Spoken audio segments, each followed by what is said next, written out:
you read a little bit about Buddha and you see one of the four main reasons of humans being dissatisfied, one of them is the ego. He says that people that are really big egos, and I cannot see from other people's perspective, are bounded to be unhappy and making others unhappy. I saw so many people that said, I have amazing leadership skills, or I am really good at this position, but you have to understand that you are in a team. What matters is not how good you perceive who you are. If you are a leader, then your first thing you should abandon is ego, because no good leader thinks he is above others. You being a leader, regardless of what challenge you face, you should always believe that everyone is an equal point of view. Because if not, then people around your team will feel undervalued. People on your team will feel like you just think you're better than everyone and they have no point there. No. One of the main things that, for example, now, especially in pandemics, you saw the teams that resisted were teams that worked quite horizontally, teams where everyone felt valuable, teams where everyone put energy in.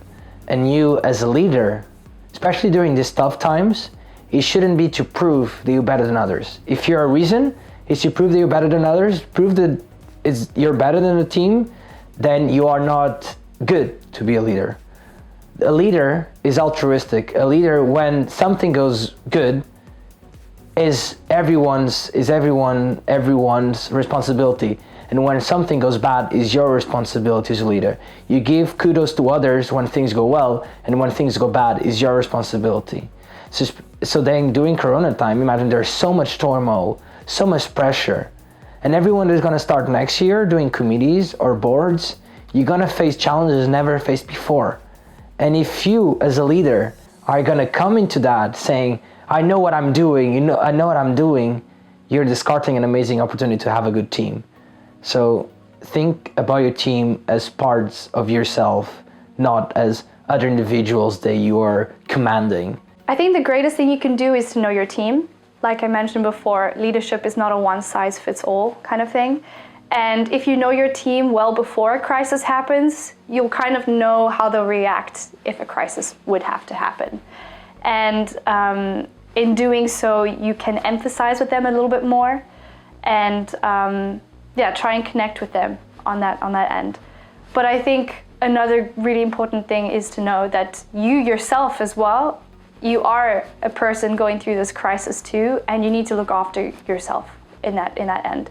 You can't be a good leader and try and motivate others if you're not feeling motivated yourself or well enough to actually continue. So make sure you look after yourself, and once you know that you are in the right place to continue, then you approach it head on.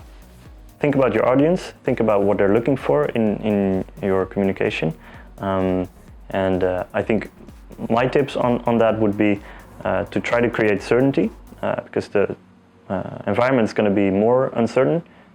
So people like to at least be able to depend on things. Don't leave too many things open, but be certain in a way that you can adapt along the way. So set boundaries. Also, when there's contingencies in what's going to happen in the coming few months, that you just explain those already. So people have all the information that you're going to base decisions on.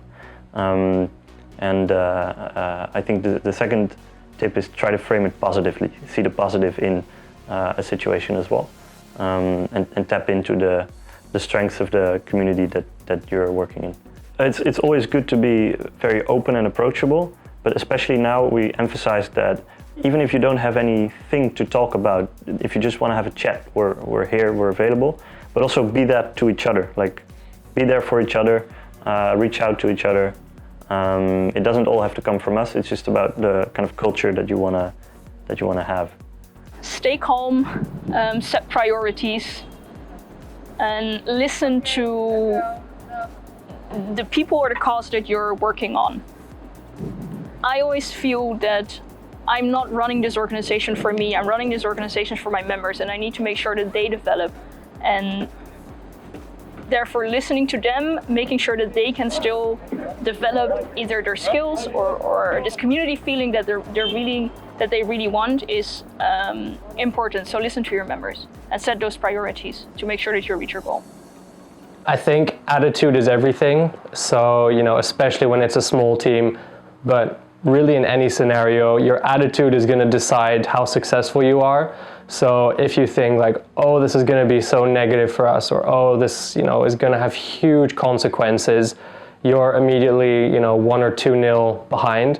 And I think if you stay positive, if you try to look at it as a fun challenge and see that there's new opportunities and you're willing to work hard for that, I think you can come out of any crisis. But it really starts with yourself, and if you can't look at it from a positive angle, there's no way you'll get out of it positively either. So yeah, I would say attitude and perception is everything.